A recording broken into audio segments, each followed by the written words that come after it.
हाय, मैं सोनिया विद्या गुरु से current affairs का नया सेशन स्टार्ट करेंगे। जुलाई के महीने के करंट अफेयर्स हम पढ़ने वाले हैं। क्वेश्चंस हर बार बोलती हूँ बहुत इंपॉर्टेंट है। मेरे साथ थोड़ा टाइम लगभग आधे घंटे के आसपास आप स्पेंड करते हैं, जिसमें आप नए 50 से 60 इंपॉर्टेंट क्वेश्चन सीख जाते हैं। तो आपको सारा का सारा ध्यान आज क्वेश्चंस याद करने में लगाना है, क्योंकि नाम अलग भी है, नाम डिफिकल्ट भी है, और सारे नाम कौन सा नाम किससे एसोसिएटेड है ये याद करने में आपको थोड़ी मुश्किल होगी। मैं आपको बता दूं, सेशन एक्चुअल में डिफिकल्ट होगा। अब ये क्यों डिफिकल्ट होगा मैं आपको कारण भी बता दूं, इससे आपको ये भी पता चल जाएगा कि हम किस तरह के इंपॉर्टेंट क्वेश्चंस आज डिस्कस करने वाले हैं। विंबलडन हुआ है, विंबलडन में डिफरेंट तरह के विनर्स होंगे, नाम मुश्किल होते हैं, मैं गलत नहीं कह रही हूं, आप समझ रहे हो कि विंबलडन आज हम पढ़ेंगे। फुटबॉल कप्स हुए तो वो भी पढ़ने वाले हैं, उसमें कौन विनर रहा तो ये सब पढ़ेंगे। आर्चरी में इंडिया ने गोल्ड जीता है, वो हम पढ़ेंगे। सबसे इंपॉर्टेंट चीज आज जो होगी, नई मिनिस्ट्री बनी है और ढेर सारे जो कैबिनेट शफल आपने अभी देखा, मिनिस्टर्स चेंज हुए, तो सबसे इंपॉर्टेंट आज का एजेंडा ये रहेगा। अब जो इंपॉर्टेंट चीज है, मैंने फिर कह रही हूं आपको कि 50 से 60 इंपॉर्टेंट पॉइंट्स आपको एक वीडियो में देखने को मिलते हैं। इससे मुझे लगता है कि आधा घंटा आपका वीडियो पे स्पेंड किया हुआ बिल्कुल वर्थ देगा आपको, क्योंकि क्वेश्चंस एग्जाम में पक्का आएंगे। क्वेश्चंस ये जो अब मैं पढ़ाने जा रही हूं, मैं बाइलिंगुअल मीडियम में, हिंदी मीडियम में डिलीवर करूंगी। अगर आपको ये सेशन समझ में नहीं आ रहा, लैंग्वेज कंसर्न है, आप स्विच कर जाइए कंप्लीट इंग्लिश मीडियम सेशन पर। Complete English medium session is actually recorded, primarily recorded for our students from South India, for our students from North East India, those who are unable to understand Hindi well. अब ये session start करने से पहले सिर्फ एक request है, मैंने बहुत मेहनत करी है, बहुत सारे क्वेश्चंस लाई हूं मैं, आपसे एक लाइक जरूर एक्सपेक्ट करती हूं मैं। वीडियो प्लीज लाइक कर दीजिएगा, शेयर करिए अपने फ्रेंड्स के साथ, उनको भी बेनिफिट होगा अगर वो भी कोई भी कंपेटिटिव एग्जाम की तैयारी कर रहे हैं तो। और चैनल को सब्सक्राइब जरूर करिएगा विद्या गुरु के, बेल आइकॉन पक्का प्रेस करिएगा, नोटिफिकेशंस आपके पास आते रहेंगे जब भी हम एग्जाम रेलेवेंट वीडियो अपलोड करेंगे। याद ये रखिए, हर दिन अगर आप करंट अफेयर्स करते हैं तो मैं आपको बता रही हूं, बीइंग अ टीचर मुझे पढ़ाते हुए बहुत साल हो चुके हैं, विश्वास करिए, हर दिन आप करंट अफेयर्स पढ़ते हैं, आप टाइम वेस्ट करेंगे अपना। अगर आपको हर दिन ही करंट अफेयर्स पढ़ने हैं तो आप न्यूज चैनल देख लें, वो बेहतर होगा, क्योंकि इंफॉर्मेशन उनकी और ज्यादा रिलायबल होती है। आपको सिलेक्टेड क्वेश्चंस पढ़ने हैं, तो अगर मैं एक वीडियो एक हफ्ते में एक बार डालूं तो समझिए कि मैं पूरे हफ्ते का निचोड़ आपके लिए लेकर के आ रही हूं, ताकि आपको हर दिन करंट अफेयर्स पढ़ के अपनी मेहनत वेस्ट ना करनी पड़े करंट अफेयर्स पे। क्वेश्चंस रेलेवेंट है, आईबीपीएस क्लर्क निकल आया है, अगर आप प्रिपरेशन कर रहे हैं कंपेटिटिव एग्जाम की तो ये सोच के चलिए कि आईबीपीएस पीओ भी निकलने वाला होगा। बिल्कुल सीरियस होकर के पहला क्वेश्चन, विंबलडन 2021। अब यहां से हम स्टार्ट करेंगे मेन सिंगल्स के ऊपर। मेन सिंगल्स, नोवाक जोकोविक, बहुत बार इनका नाम आप सुन चुके हैं। तो नोवाक जोकोविक सर्बिया के हैं, नोवाक जोकोविक सर्बिया के हैं, ये जीते हैं मेन सिंगल्स। आप जानते हैं ना, मेन सिंगल्स होता है, विमेन सिंगल्स होता है, मिक्स डबल्स होता है, तो हम यहां पर एक एक करके इनकी बात करने वाले हैं। तो नोवाक जोकोविक सर्बिया के हैं, नेशनैलिटी पक्का से आपको याद रखनी है, जिनको हराया है वो सिंगल्स में जिनको हराया है उनका नाम भी इंपॉर्टेंट हो जाता है, कभी पूछ लिया जाता है। तो मेटियो बेरेटिनी, ये इटली के हैं, तो मैं क्या कह रही हूं, दोबारा नाम बोलती हूं, मेटियो नाम है इनका, बेरेटिनी, मेटियो बेरेटिनी, ये इटली के हैं, मेन सिंगल्स जीतने वाले, लेकिन नोवाक जोकोविक है। विमेन सिंगल्स में Ashleigh Barty, Ashleigh Barty Australia की हैं। एशली बार्टी का नाम अगर इंपॉर्टेंट है तो आपको बता दूं, सबके सब विनर्स का ही नाम याद रखते हैं, लेकिन जिनको हराया है, मैंने फिर कहा सिंगल्स में उनका नाम जरूर याद रखिए। डिफीट किया, हराया किसको, कैरोलाइना प्लिस्कोवा को। मैंने क्या कहा, कैरोलाइना प्लिस्कोवा को हराया है, ये चेक की है, कैरोलाइना प्लिस्कोवा हम कह रहे हैं ये चेक रिपब्लिक की है। किसने हराया है, एशली बार्टी ने इनको हरा करके विमेन सिंगल्स का टाइटल लिफ्ट किया है। अगला क्वेश्चन देखिए। अब मेंस डबल्स, तो मेंस डबल्स में दो मेन होंगे, तो जिन्होंने जीता होगा निकोला मैक्टिक और मेट पाविक और निकोला मैक्टिक जो है ये मेंस टाइटल जीते हुए, मेंस डबल्स टाइटल जीते हुए दो मेल्स है ना। और विमेन्स डबल्स के अंदर हम कह रहे हैं से सू वे, ये इनका नाम है, से सू वे, और साथ में एलिज मर्टेंस और सेसुवे ने जीता है विमेन्स डबल्स का टाइटल। सेसुवे में आप कुछ अलग करके नहीं याद कर पाओगे, सेसुवे और एलिज विमेन्स डबल्स वाली, और निकोला और मेट मेंस डबल्स वाले। अब मिक्स डबल्स की जब बात करें, देखिए पूरा नाम थोड़ा याद करना मुश्किल है, आपको ये वीडियो बार बार भी देखना पड़ेगा। अगर आप एक ही बार नोट्स बना लेते हो आपको बार बार नहीं देखना पड़ेगा। लिखिए अपने हाथ से, नाम को 4-5 बार सारे लिखेंगे तब याद हो जाएंगे, तो लिखना तो पक्का पड़ेगा ही आपको। मिक्स डबल्स है तो एक महिला एक पुरुष, एक मेल एक फीमेल, तो हम कह रहे हैं नील स्कप्स्की इनका नाम है, और साथ में डेजिरे क्रोजिक हैं इनके साथ। तो डेजिरे और नील जो है वो मिक्स डबल्स वाले हैं। तो डेजिरे लड़की हैं और नील क्या है, मेल है। तो नील स्कप्स्की, डेजिरे क्रोजिक है, इन्होंने मिक्स डबल्स का टाइटल लिफ्ट किया। विंबलडन की बात हम कर रहे हैं। अब यहां पे देखिए, आप एक इंडियन ओरिजिन वाले समीर बैनर्जी को देखेंगे, यूएसए के ही हैं लेकिन इंडियन ओरिजिन वाले हैं, नाम से आपको पता चल गया होगा। तो ये बॉयज सिंगल्स वाला टाइटल इन्होंने विंबलडन में जीता है, बॉयज सिंगल्स वाला। तो नाम इनका ही सबसे पहले आपको याद हो जाएगा, समीर बैनर्जी। अगला क्वेश्चन देखिए। अब कोपा अमेरिका, आपने सारे के सारे सोशल मीडिया पे कल कोपा अमेरिका के बारे में पढ़ा होगा, जिसमें आपको लियो मेसी दिखेंगे बहुत जगह पे कुछ हाथ में पकड़े हुए। तो उसी कोपा अमेरिका के बारे में हम बात कर रहे हैं। कोपा अमेरिका क्या है? It's the south American football championship. जिस तरह का फुटबॉल इंडियंस भी बहुत ज्यादा देखते हैं, हम कह रहे हैं it's the south American football championship. आपको इसीलिए ये कल सोशल मीडिया पे बहुत ज्यादा दिखे होंगे। तो मैं क्या कह रही हूं, south American football championship. Winner इसके अर्जेंटीना के ही हैं लियो मेसी, लायनल मेसी, जिनके बारे में हम बहुत ज्यादा सुनते हैं। तो हम कह रहे हैं लायनल मेसी को गोल्डन बूट मिला है। मैं एक बार और बोल देती हूं, Copa America South American football championship है। 2021 की ही बात कर रहे हैं। मैं हाल फिलहाल शब्द का इस्तेमाल करूंगी क्योंकि आप जब कुछ दिन बाद वीडियो देखोगे तो आप कहोगे कल तो ऐसा हुआ नहीं, इसको बहुत दिन हो चुके हैं। आपको मैं बता दूं, winner Argentina, runner up Brazil. Runner up का नाम पक्का याद रखिए क्योंकि सब सिर्फ विनर का ही नाम रटते रहते हैं। तो अर्जेंटीना ने जीता, ब्राजील को हरा के जीता। गोल्डन बूट कोपा अमेरिका में मिला है लायनल मेसी को। अगला क्वेश्चन। अब यूईएफए यूरोपियन फुटबॉल चैंपियनशिप है। यूरोपियन फुटबॉल चैंपियनशिप है ये भी हम 2020 वाले की बात कर रहे हैं। यहां पे हम जो बात कर रहे हैं 2020 वाले की बात कर रहे हैं। अब देखिए, हुआ जो भी है हाल फिलहाल है। ईयर पढ़ के ये मत कंफ्यूज हो जाएगा। आप ये समझ रहे हैं कुछ प्रॉब्लम था जिस वजह से कुछ चैंपियनशिप्स हुई ही नहीं थी।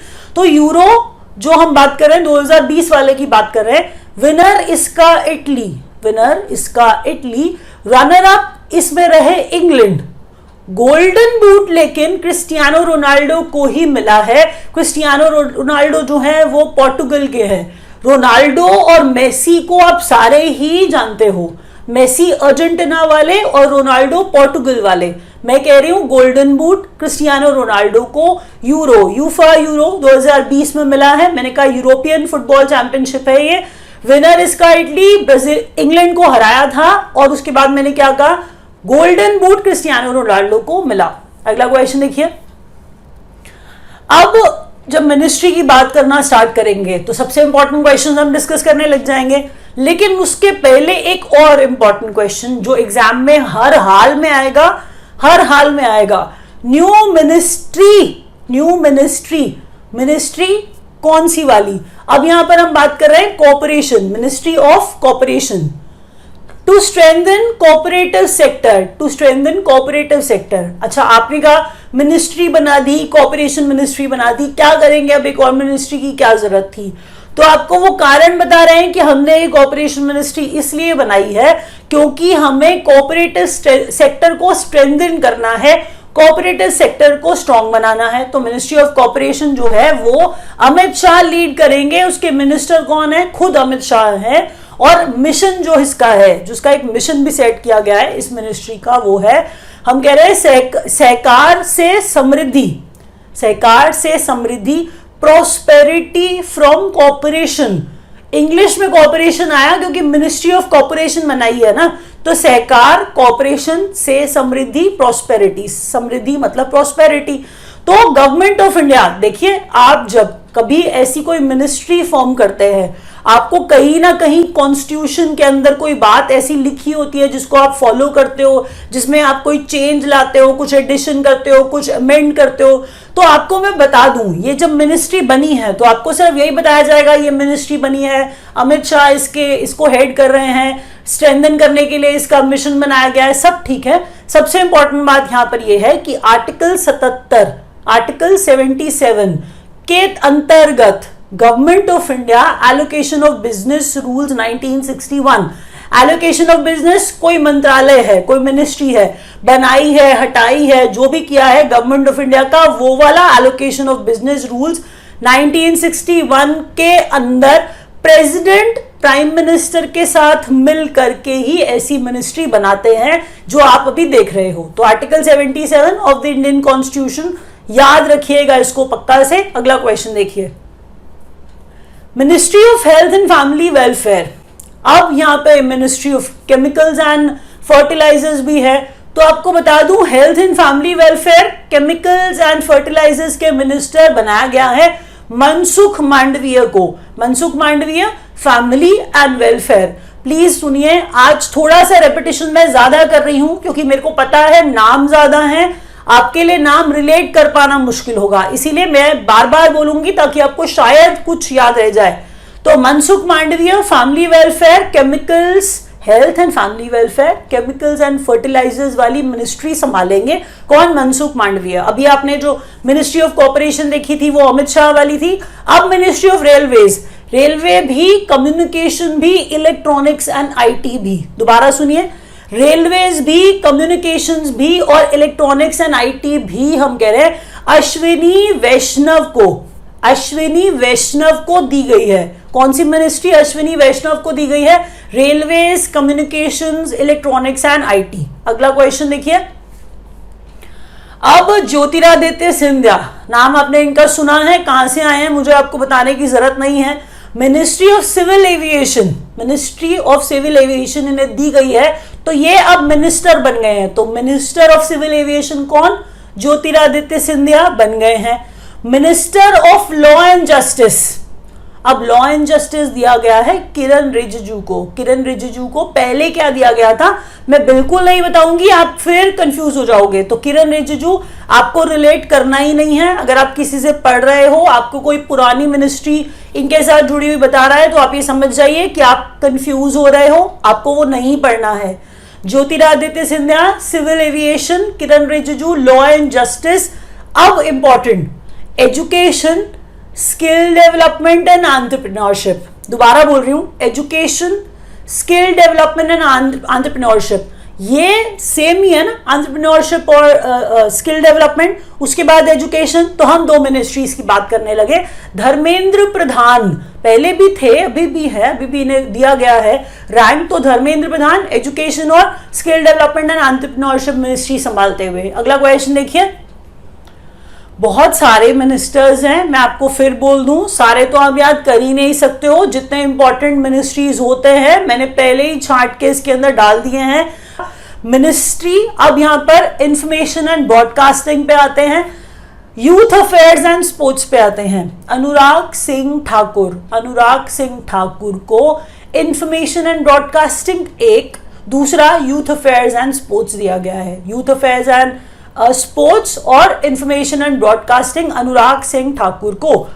हरदीप सिंह पुरी, ये आपको याद होगा, बिल्कुल नहीं बता रही हूं पहले क्या संभाल रहे थे, अभी सुनिए अभी क्या संभाल रहे हैं। Petroleum and natural gas, petroleum and natural gas एक ministry Hardeep Singh Puri. Housing and urban affairs, ये मिनिस्टर बन गए हैं हरदीप सिंह पुरी। क्या बोला मैंने हरदीप सिंह पुरी का के बारे में? मैंने बोला petroleum and natural gas, housing and urban affairs Hardeep Singh Puri संभालेंगे। वीरेंद्र कुमार अब ये मिनिस्टर बन गए social justice and empowerment ministry के, social justice empowerment ministry Virendra Kumar. अगला क्वेश्चन, मिनिस्ट्री अब कौन सी वाली? Commerce and industry, commerce and industry, ministry of consumer affairs, food and public distribution, ministry of textiles. पहले सुनिए, टेक्सटाइल एक, टेक्सटाइल्स एक, दूसरा कॉमर्स एंड इंडस्ट्री। ये तो आसान है, कॉमर्स एंड इंडस्ट्री और टेक्सटाइल्स। उसके बाद कंज्यूमर अफेयर्स, इतना याद कर लीजिए। फूड डिस्ट्रीब्यूशन आप कंज्यूमर अफेयर्स के साथ खुद जोड़ लेंगे। तो पीयूष गोयल को ये तीनों मिनिस्ट्री संभालने को दी गई है। Ministry of environment, forest and climate change, तीन नाम नहीं है ये, एक ही मिनिस्ट्री का नाम है ये। एनवायरमेंट की बात आ गई तो फॉरेस्ट, एनवायरमेंट, क्लाइमेट चेंज में से जो अच्छा वर्ड आपको लग रहा है आप फॉरेस्ट मिनिस्ट्री बोल के उसको याद करो। फॉरेस्ट के साथ क्लाइमेट चेंज आप खुद याद कर लोगे, मुझे पता है वो दिमाग में रह जाता है। तो एनवायरमेंट मिनिस्ट्री याद कर लो, फॉरेस्ट मिनिस्ट्री बोल के याद कर लो, क्लाइमेट चेंज मिनिस्ट्री बोल के याद कर लो, जो जैसे आपको याद हो जाए। और लेबर एंड एम्प्लॉयमेंट में सिर्फ लेबर याद कर लो, क्योंकि एम्प्लॉयमेंट तो आ ही जाएगा ना। तो labour ministry, environment ministry Bhupendra Yadav को दी गई है। अगला क्वेश्चन देखिए। अब ministry of culture and tourism, अब मिनिस्ट्री ऑफ कल्चर एक, मिनिस्ट्री ऑफ टूरिज्म एक। हम कह रहे हैं ministry of development of north eastern reason, ये थोड़ी अलग है ना। तो नॉर्थ ईस्टर्न रीजन के डेवलपमेंट वाली मिनिस्ट्री जी किशन रेड्डी को दी गई है। Ministry of culture, ministry of tourism, ministry of development of north eastern region, G Kishan Reddy. अब जब बात करें, देखिए वहां तक जो अभी आपने ये क्वेश्चन पढ़ा, यहां तक आप यूनियन मिनिस्टर पढ़ रहे थे। तो लगभग यूनियन मिनिस्टर पढ़ने के बाद अभी जो मैं बात कर रही हूं वो मिनिस्टर ऑफ स्टेट है। ये इंडिपेंडेंट चार्ज का मतलब ये होता है कि इनके ऊपर कोई और यूनियन मिनिस्टर नहीं है। इंडिपेंडेंट चार्ज मतलब independently they are handling the ministry on their own. तो हम कह रहे हैं minister of state independent charge science and technology, minister of state independent charge earth sciences. तो साइंस एंड टेक्नोलॉजी एक, अर्थ साइंसेज दो, doctor Jitendra Singh को दी गई है। अब सबसे इंपॉर्टेंट होता है मिनिस्टर किसका, एमएसएमई का। तो minister of MSME Narayan Rane MSME minister. अब मिनिस्ट्री कौन सी वाली, पोर्ट्स, शिपिंग, वाटरवेज एक, और ministry of Ayush.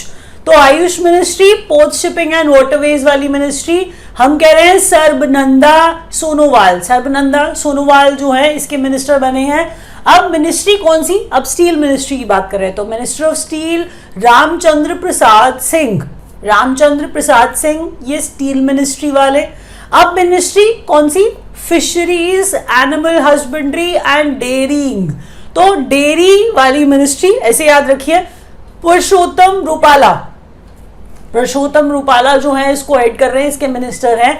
Ministry of food processing industries Pashupati Kumar Paras. तो पशुपति कुमार पारस जो है मिनिस्टर कौन सी मिनिस्ट्री के, ministry of food processing industries के। अगला क्वेश्चन देखिए, official theme song of Indian Olympic team.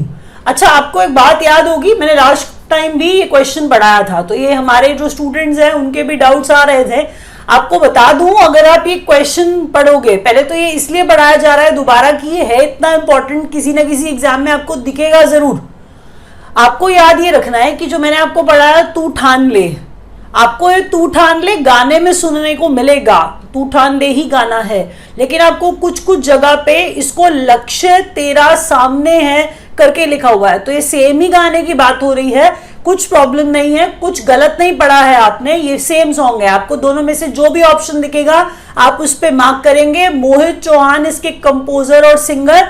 गाना सुन लीजिए, आपको मोटिवेशन भी मिल जाएगा शायद एग्जाम की तैयारी के लिए, और ये समझ में आ जाएगा कि लक्ष्य तेरा सामने है एक, या तू ठान ले एक ही बात हो रही है। क्या है ये, ऑफिशियल थीम सॉन्ग है इंडियन ओलंपिक टीम का। अगला क्वेश्चन देखिए, इंडियाज न्यूएस्ट टाइगर रिजर्व। अब आप खुद समझ पा रहे हो कि मिनिस्टर्स अगर इंपॉर्टेंट थे, विंबलडन अगर इंपॉर्टेंट था, तो ये टाइगर रिजर्व कितनी इंपॉर्टेंट है, और वो भी कोई नई टाइगर रिजर्व हम कह रहे हैं। तो इंडिया का न्यूएस्ट मतलब न्यूएस्ट टाइगर रिजर्व, तो ये सबसे नया वाला है, बस हम ये कह रहे हैं। अब इसके अंदर बात क्या करनी है, क्यों हम इसको पढ़ रहे हैं वो सुनिएगा। रामगढ़ विषधारी सैंक्चुरी इंडिया की न्यूएस्ट टाइगर रिजर्व है। रामगढ़ विषधारी सैंक्चुरी कहां पर है, राजस्थान में। It's India's 52nd tiger reserve. देखिए आपसे ये पूछा जा सकता है क्वेश्चन, इसीलिए डाला गया है। ये इंडिया का 52वां टाइगर रिजर्व है, तो बड़ी बात है इंडिया के लिए भी। अगला क्वेश्चन देखिए, अब हम बात कर रहे हैं यहां पे एएफसी विमेन्स एशियन कप की।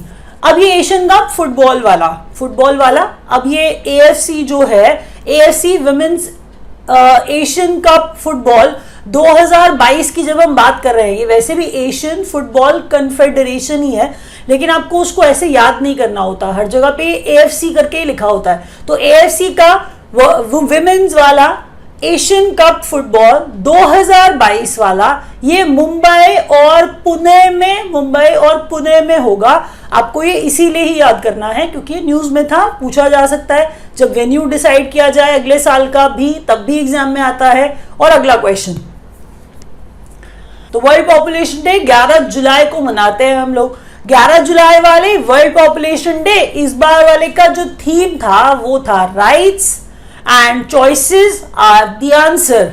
Rights and choices are the answer. World Malala day 12 जुलाई को, वर्ल्ड मलाला डे 12 जुलाई को मनाया जाता है। इंटरनेशनल नेल्सन मंडेला डे 18 जुलाई को मनाया जाता है। अगला क्वेश्चन देखिए, India second largest cricket stadium, India का second largest cricket stadium Jaipur में बनाया जाएगा, जो कि पूरे के पूरे विश्व का तीसरा लार्जेस्ट होगा। इंडिया का second largest cricket stadium Jaipur में बनाया जाएगा, जो वर्ल्ड का थर्ड लार्जेस्ट क्रिकेट स्टेडियम होगा। अगला क्वेश्चन देखिए, इंडियन आर्मी मेमोरियल। अब इंडियन आर्मी मेमोरियल आपको लगेगा ये तो इंडिया में कहीं बन रहा होगा, बट ऐसा हो नहीं रहा है। इंडियन आर्मी मेमोरियल जो है इनॉग्रेट किया है कैसीनो इटली में इंडियन आर्मी मेमोरियल इनॉग्रेट किया है। अब किसने इनॉग्रेट किया है? जनरल मनोज मुकुंद नरावने ने इसको इनॉग्रेट किया है। ये कौन है? ये चीफ ऑफ आर्मी स्टाफ हैं। कौन? जनरल मनोज मुकुंद नरावने जो है चीफ ऑफ आर्मी स्टाफ हैं। और मैं कह रही हूं ये इंडियन आर्मी मेमोरियल जो है इनॉग्रेट किया है कैसीनो इटली में। अब ये बात कहां से आई? Thousands of Indian soldiers, lowest point पढ़िए आपको समझ में आएगा मैं क्या बोल रही हूं। Thousands of Indian soldiers fought in the battle of Monte casino. तो मॉन्टे कैसिनो का एक बैटल था जिसमें बहुत सारे थाउजेंड्स ऑफ इंडियन सोल्जर्स जो थे उन्होंने लड़ाई की थी। किस लिए लड़ाई की थी ये भी पढ़ लीजिए। वर्ल्ड वॉर 2 के दौरान, वर्ल्ड वॉर 2 के टाइम की बात हो रही है, battle of Monte casino. Actual में ये लड़ाई जो है इंडियन सोल्जर्स जो लड़ रहे थे वो किसको बचा रहे थे? इटली को ही बचा रहे थे, फासिस्ट फोर्सेस से बचा रहे थे। तो फासिस्ट फोर्सेस से इटली को बचा रहे थे ये इंडियन सोल्जर्स, किसमें? बैटल ऑफ मॉन्टे कैसिनो में। अगला क्वेश्चन देखिए, निपुण भारत प्रोग्राम लॉन्च समग्र Shiksha scheme by ministry of education. अब निपुण मैंने कैपिटल लेटर्स में लिखा है, आप समझ गए होंगे कि निपुण का कोई फुल फॉर्म है।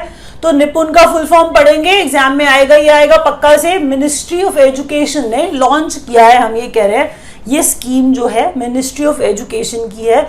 निपुण भारत प्रोग्राम है ये स्कीम है, लॉन्च किया है Samagra Shiksha scheme by ministry of education. करना क्या है, क्या प्रोवाइड कर रहे हैं? To help children attain foundational literacy, बच्चों को फाउंडेशनल लिटरेसी प्रोवाइड करा रहे हैं। अब बात करते हैं निपुण के फुल फॉर्म की। एन से नेशनल है, आई से इनिशिएटिव है, तो नेशनल इनिशिएटिव NI हो चुका है। फॉर पी प्रोफिशिएंसी है, इन रीडिंग विद, यू अंडरस्टैंडिंग है, एन न्यूमरेसी है। National initiative for proficiency in reading with understanding and numeracy. हम कह रहे हैं ये निपुण भारत प्रोग्राम है, लॉन्च समग्र शिक्षा स्कीम। निपुण भारत प्रोग्राम लॉन्च किया, समग्र शिक्षा स्कीम किसने लॉन्च किया है? हम कह रहे हैं ये बात किसकी हो रही है? मिनिस्ट्री ऑफ एजुकेशन की। अगला क्वेश्चन देखिए, आर्चरी वर्ल्ड कप, आपको मैंने स्टार्टिंग में भी कुछ बातें बोली थी कि हम आर्चरी वर्ल्ड कप भी पढ़ेंगे, फुटबॉल भी पढ़ेंगे, विंबलडन भी पढ़ेंगे, तो अब हम आर्चरी वर्ल्ड कप की बात कर रहे हैं। तो आर्चरी वर्ल्ड कप का venue Paris, archery world cup का वेन्यू पेरिस। इंडिया बहुत कुछ जीता है, इसीलिए बहुत इंपॉर्टेंट है, ध्यान से देखिएगा। हम कह रहे हैं दीपिका कुमारी, दीपिका कुमारी विमेन्स इंडिविजुअल का जो टाइटल है, एक्चुअल में जब हम बात करते हैं आर्चरी वर्ल्ड कप की, तो वर्ल्ड कप में गोल्ड जो जीत के आए हैं उन लोगों को हम यहाँ पे डिस्कस कर रहे हैं। तो दीपिका कुमारी ने विमेन्स इंडिविजुअल में जो है वो गोल्ड जीता है। दीपिका कुमारी, अतानु दास, आपको एक बार मैंने पहले भी बताया था, हस्बैंड वाइफ हैं, तो ये मिक्स टीम में गोल्ड जीत के आए हैं। कौन? दीपिका कुमारी, अतानु दास। अब बात करें नीचे तो विमेन्स टीम, इसमें विमेन्स टीम में भी ये जो तीनों दिख रहे हैं आपको, तीनों कोमलिका बारी, अंकिता भगत और हम कह रहे हैं दीपिका कुमारी, इसमें भी थी, ये भी विमेन्स टीम में भी गोल्ड लेके आए हैं। उसके बाद अभिषेक वर्मा, स्टाइल ऑफ आर्चरी है एक्चुअल में, जहां पर हम कंपाउंड की बात कर रहे हैं, तो अभिषेक वर्मा जो है मेंस इंडिविजुअल जीत के आए हैं कंपाउंड स्टाइल में। मल्टीपल लिवर्स होते हैं, हम कह रहे हैं मल्टीपल लिवर्स होते हैं कंपाउंड के अंदर, मल्टीपल लिवर्स होते हैं कंपाउंड आर्चरी के अंदर, हम कह रहे हैं। तो अभिषेक वर्मा जो है मेंस इंडिविजुअल कंपाउंड जीत के आए हैं गोल्ड इसमें। तो ये सारे के सारे आर्चरी वर्ल्ड कप के इंडिया के गोल्ड लाने वाले विनर्स। अगला क्वेश्चन, अब अगला क्वेश्चन और इंपॉर्टेंट है। अगला क्वेश्चन इंपॉर्टेंट क्यों है? पहले आपको ये ऊपर लिखे हुए पॉइंट्स को छोड़ के नीचे वाले पॉइंट को पढ़ना है। जिस पॉइंट से आपको क्लैरिटी ज्यादा आएगी उस पॉइंट में लिखा हुआ है कि मिनिस्ट्री है एक heavy industries and public enterprises. Ministry है कौन सी? Heavy industry and public enterprises. आप कहेंगे अब इसको क्या हुआ? ये देखिए यहाँ पे लिखा हुआ है कि ministry of heavy industries and public enterprises to be now called ministry of heavy industries. क्यों? क्योंकि इसके अंदर से जो पब्लिक एंटरप्राइजेस निकाल दिया गया है वो पब्लिक एंटरप्राइजेस अब ऊपर वाले पॉइंट में चला गया है। ऊपर वाले पॉइंट में डिपार्टमेंट ऑफ पब्लिक एंटरप्राइजेस जो है मिनिस्ट्री ऑफ फाइनेंस को दे दिया गया है। मिनिस्ट्री जिसका नाम था ministry of heavy industries and public enterprises, एक मिनिस्ट्री थी, लेकिन मैं आपको कह रही हूं उसका हेवी इंडस्ट्रीज जो है निकाल के उसको मिनिस्ट्री ऑफ हेवी इंडस्ट्रीज ही रख दिया गया है। उसका पब्लिक एंटरप्राइजेस निकाल करके उसे दे दिया गया है मिनिस्ट्री ऑफ फाइनेंस को। कारण अब मिनिस्ट्री ऑफ फाइनेंस संभालती है निर्मला सीतारमन। डिसइन्वेस्टमेंट करना है गवर्नमेंट को, पब्लिक एंटरप्राइजेस को बेचना है, डिसइन्वेस्ट करना है, विनिवेश करना है, बेचना है, तो डिपार्टमेंट ऑफ पब्लिक एंटरप्राइज जो है इसे मिनिस्ट्री ऑफ फाइनेंस को ही दे दिया गया है। मिनिस्ट्री ऑफ फाइनेंस के पास पहले से ही इकोनॉमिक अफेयर्स है, पहले से ही रेवेन्यू है, 2 पहले से ही एक्सपेंडिचर है, तीसरा DIPAM department of investment and public asset management, department of investment and public asset management ये है चौथा। पांचवा फाइनेंस सर्विसेज। अब छठे नंबर का डिपार्टमेंट ऑफ पब्लिक एंटरप्राइजेस भी मिनिस्ट्री ऑफ फाइनेंस को ही दे दिया गया है। ये शायद अब क्लियर हो जाएगा आपको, क्योंकि सिर्फ पढ़ के क्लियर ना होता, अब क्लियर हो जाएगा। अगला क्वेश्चन देखिए, इंडिया का rank global cyber security index में 10वां, पहला यूएसए का। हर इंडेक्स में आपको बोलती हूँ इंडेक्स कौन बनाता है, इंडिया का रैंक क्या है उस इंडेक्स में, और पहले नंबर पे कौन रहा ये याद करिएगा। तो पहले नंबर पे यूएसए रहा था ग्लोबल साइबर सिक्योरिटी इंडेक्स में। ग्लोबल साइबर सिक्योरिटी इंडेक्स की बात हम कर रहे हैं। पहले नंबर पे यूएसए, इंडिया 10वें नंबर पे, और बनाने वाला है, पब्लिश करने वाला है international telecommunication union. International telecommunication union इसे बनाता है। अगला क्वेश्चन देखिए, चलिए अब पढ़ने जा रहे हैं आज का लास्ट क्वेश्चन। आज का लास्ट क्वेश्चन किस बारे में है, अब बिल्कुल ध्यान से देखिएगा। लास्ट का मतलब बिल्कुल भी ऐसा नहीं कि क्वेश्चन अनइम्पॉर्टेंट है, सुपर इंपॉर्टेंट है, ये भी ध्यान से देखिएगा। सबसे पहले मिडिल में कहीं पर एक लाइन लिखी है, वहां लिखा है देखिए, it is the OECD G20 inclusive framework on base erosion and profit shifting. अब आपको ये पढ़ने पे समझ नहीं आएगा, अगर आप अब ऊपर वाला पॉइंट पढ़ोगे जहां पर आपको ये लिखा मिलेगा कि इंडिया ने ज्वाइन किया है OECD G20 के इन दोनों ग्रुप्स के इंक्लूसिव फ्रेमवर्क टैक्स डील को जो किस पर है, ग्लोबल मिनिमम कॉर्पोरेट टैक्स के ऊपर ये एक फ्रेमवर्क है, टैक्स डील वाला फ्रेमवर्क है, जिसमें मल्टीनेशनल कंपनीज हैं। आप ये समझिए कि एक कंपनी स्विट्जरलैंड में सपोज बेस्ड है, वो किसी और नेशन में जाकर के काम करती है, तो हम ये बता रहे हैं वो अपना बेस शिफ्ट कर रही है। अगर आप ये नीचे वाला पॉइंट पढ़िए जहां पे बेस इरोजन वाली बात हो रही थी, तो हम कह रहे हैं कि अगर वो ट्रांस मल्टीनेशनल नहीं, मैं कह रही हूँ वो ट्रांसनेशनल, आप पूरे के पूरे ग्लोब को ही अब अपना बेस बना के बैठे हो, तो जो कंट्री में आप हो वहां पर टैक्स दोगे आप वहां पर उस कंट्री के अंदर 15% का कॉर्पोरेट टैक्स पे करोगे। इस फ्रेमवर्क को इंडिया ने ज्वाइन कर लिया है। अब यहां पर OECD का फुल फॉर्म इंपॉर्टेंट हो जाएगा, organisation for economic cooperation and development, organisation for economic cooperation and development, expected to be in force by 2023। आप फेसबुक की बात करिए, आप गूगल की बात करिए, आप एक जगह पे बेस्ड नहीं हो, आप बहुत सारे नेशन में काम करते हो और पैसा कमाते हो, तो आप उस जगह पे जहां पर आप काम कर रहे हो, तो आप टैक्स सिर्फ अपनी कंट्री में नहीं दोगे, आप उन नेशंस में जहां जहां ऑपरेट कर रहे हो वहां पर कॉर्पोरेट टैक्स 15% का दोगे। 2023 तक ये कहा जा रहा है कि ये ऑपरेशनल हो जाएगा। 130 नेशंस हैं जो इसका पार्ट बने हैं, ये याद रखिएगा पक्का से। अब रैप अप कर रहे हैं। अगर आपको समझ आया तो लाइक दबाइएगा, नहीं समझ आया दोबारा देखिएगा। उसके अलावा आपको ये बता दूं इंग्लिश का सेशन भी होता है, लैंग्वेज कंसर्न था तो आप इंग्लिश का सेशन देख सकते हैं। Thanks for watching.